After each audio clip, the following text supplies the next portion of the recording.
Modern computer technology reveals the face of Jesus as a boy.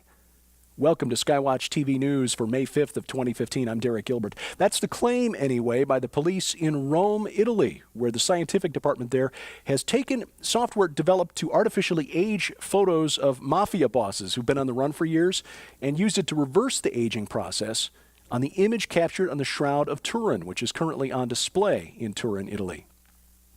They removed the wrinkles, removed the beard, softened the features just a little bit, but then they lightened the complexion and made the hair blonde. The results are what you see here on the screen. A member of the scientific team that conducted carbon-14 testing on the image back in 1998 said that the results of the police unit are malarkey. The boy would not have been blonde. Speaking of photos, new images reportedly of the alien who crashed at Roswell, New Mexico in 1947 are to be revealed today in Mexico City. The National Auditorium there, 10,000-seat venue, hosting an event at which photos taken on Kodachrome by geologist Bernard Ray are to be shown to the public for the first time ever. Ray took the photos and then stored them in his attic for 50 years. As this event is going on, probably while you watch this, we will have more on this story tomorrow on Skywatch TV News. A NASA probe 22 miles above the Earth has recorded strange infrasound recordings, clicks, hisses at frequencies too low for the human ear to detect. They have to be sped up so that we can even hear what they sound like. Very X-Files. NASA researchers not sure what's caused these sounds, even though we know that natural phenomena such as earthquakes and thunderstorms can produce infrasound. They still don't know the source of these. Building a better cyborg. Company in North Carolina is trying to create synthetic biology, which is a politically correct way of saying tinkering with the origins of life.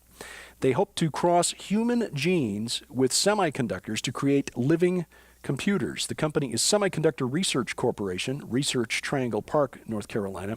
The director of special projects there say that using semiconductors in synthetic biology has many potential applications, like personalized medicine, coming up with treatments that are tailored specifically to your genome.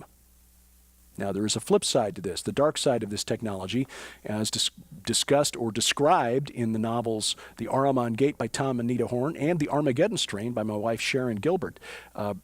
Personalized bioweapons, toxins, pathogens targeted specifically to a specific DNA strand, a specific genetic marker, could be targeted to specific individuals or certain racial groups.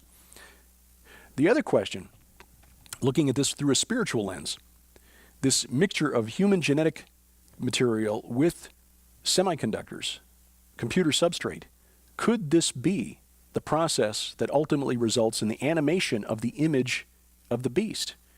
As we have discussed previously, we know that the human mind, which is an electrochemical device, can be overwhelmed, overshadowed by an external non-corporeal entity.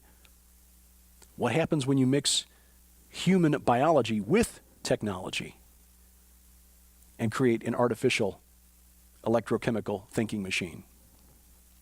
Yesterday, we mentioned a secret project going on at Google Labs, not so secret anymore, but it's at their secret laboratory called Google X, a nanoparticle platform under development there. This is a process by which to detect and treat diseases by injecting tiny particles inside the bloodstream.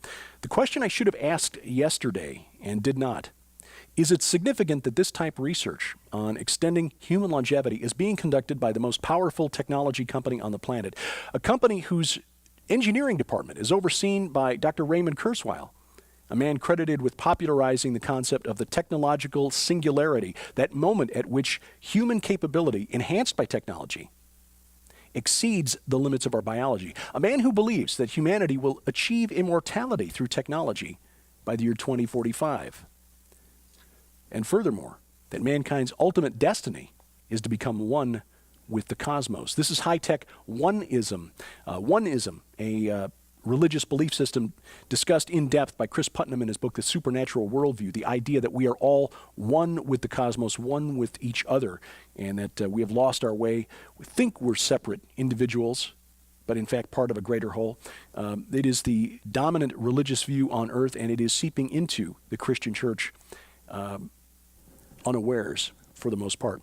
We have reached a point in our enlightened society here in the West, in the United States, where tenured university professors feel safe openly calling for healthcare providers, insurance companies, and government agencies such as Medicare and Medicaid to kill mentally disabled babies.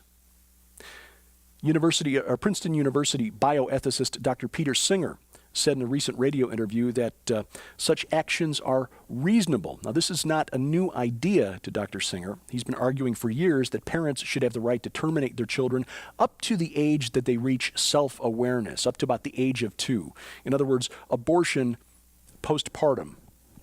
To Singer and other believers in something called personhood theory, animals with a sense of their own existence over time, self-awareness, should be considered persons and extended rights, civil rights, under the law as persons.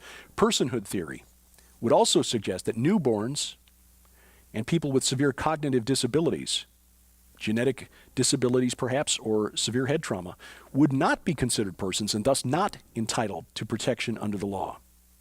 Ultimately, what Dr. Singer is describing is eugenics. The eugenics movement of the 1920s, 1930s, which began here in the United States, was transplanted into Nazi Germany in the early 1930s, is basically about the elimination of the unfit. But unlike the eugenics movement of 80 years ago, the modern movement is arguing for eugenics in the name of lowering healthcare costs for all of us. As Singer told investigative reporter Aaron Klein recently, "I don't want my health insurance premiums to be higher so that infants who can experience zero quality of life can have expensive treatments."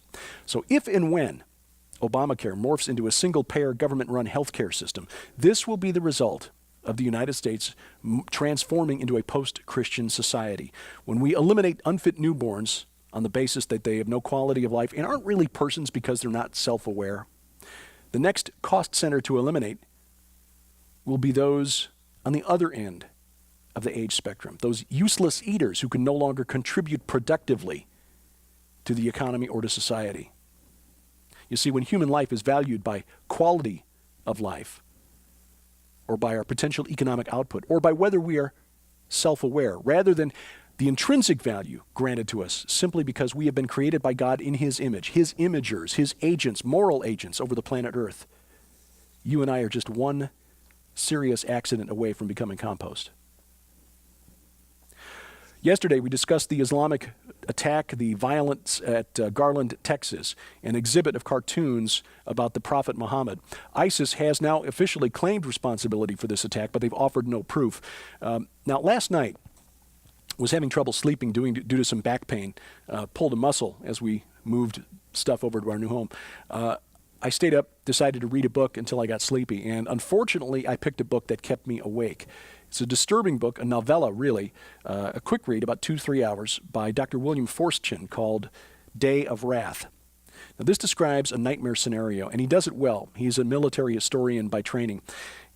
He describes a terrorist attack by ISIS on soft targets inside the United States. Small to medium-sized cities, elementary, middle schools, cities small enough that they wouldn't be considered obvious targets for a terror attack, but large enough to have media outlets that can broadcast the carnage around the world. The reason? Simple.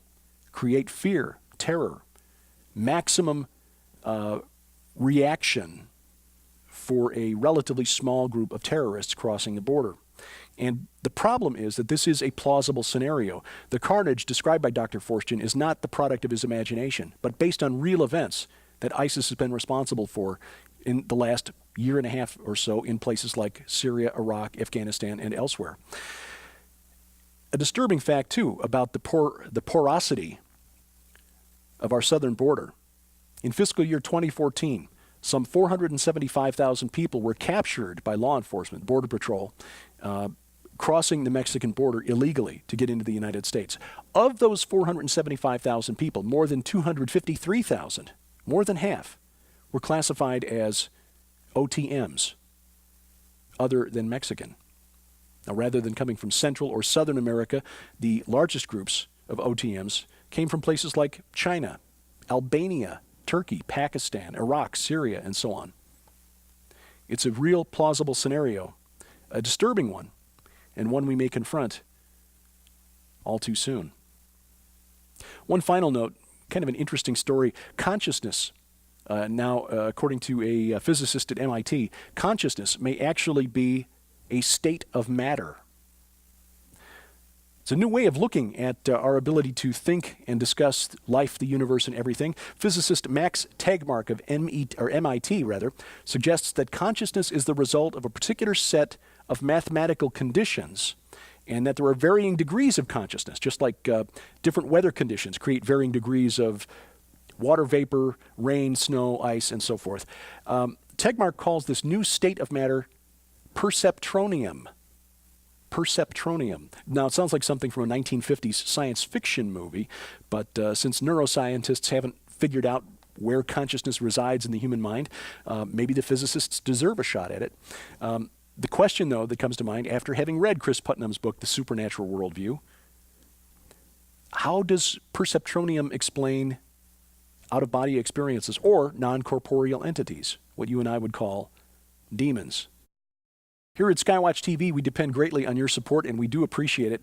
Right now, while supplies last, for a gift of any size, we will send to you at no charge whatsoever the book on spiritual warfare, How to Deal with These Non-Corporeal Blobs of Perceptronium, by Dr. Jack Graham. The book is called Unseen, and you will hear more of him later this week as he will be prominently featured at the National Day of Prayer coming up on Thursday.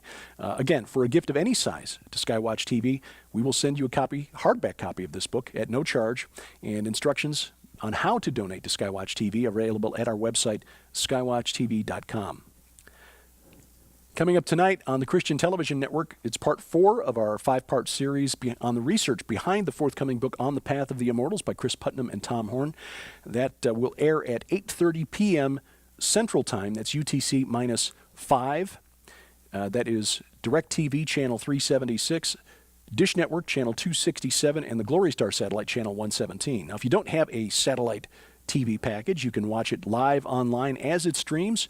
Again, 8:30 p.m. Central Time at ctnonline.com. Now, if that's not an option, you can see it Thursday morning as we will post the archived program to our website, skywatchtv.com. The archived shows are always available at our YouTube channel. And, of course, if you have a Roku account and would like to add the Skywatch TV Roku channel to your account, where you can watch our programs and these news updates on demand anytime, day or night, just log on to skywatchtv.com/Roku. We hope you do keep watching. I'm Derek Gilbert, and this is Skywatch TV.